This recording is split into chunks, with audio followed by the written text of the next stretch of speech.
going to see Chris Burton go for the jugular. I think he's going to try for a 22 penalties. He's going to try and be straight away in the individual medals, so that will be very exciting.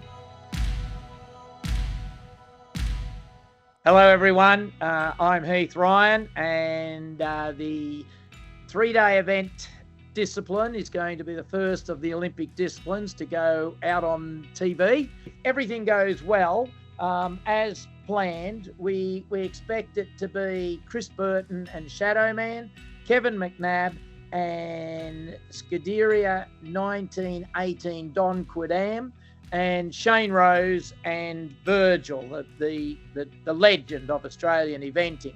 The reserve will be Shanae Lowings on Bold Venture, and she doesn't actually get to ride unless one of the boys don't quite make it across the line. So the action actually starts on Channel 9 in 5:30. What are you going to look for in the dressage test? Well, there are 65 dressage tests going to take place in the one single day, the whole competition.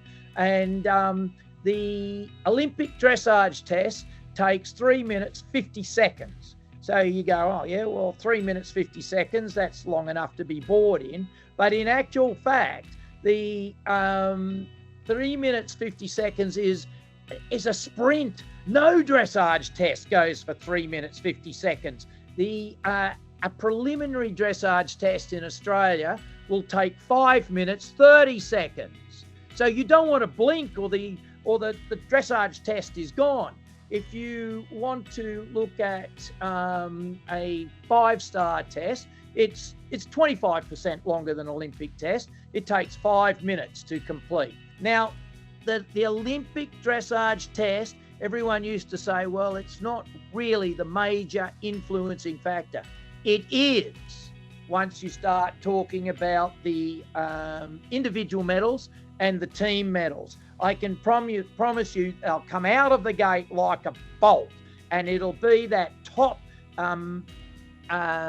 peloton of riders which the top team will come out of, will emerge out of, and the 3 medalists, individual medalists, will come out of that peloton. They'll come out like a rocket in just 3 minutes 50 seconds. There are 20 scoring movements in this Olympic test. 10 of them are canter. If you're going to be an Olympic dressage rider eventing, you're a canterer. It's a cantering test. Look at the breakdown. That's 10 of the movements are cantering movements. 4 of those are flying changes. You gods, that'll be interesting, watching a whole team of a whole class of eventers trying to do 4 flying changes. That'll be very interesting. 6 of the movements are for trot. Well, that's the opposite to dressage. When you take into consideration piaffe and passage, that's where the loading is in the dressage. 2 of the scoring movements are in the walk. 1 of the scoring movement is in the halt, and 1 of the scoring movements is in the reinback. And there is a final score out of 20, which is for the harmony between the athlete and the horse. But it's a cantering test.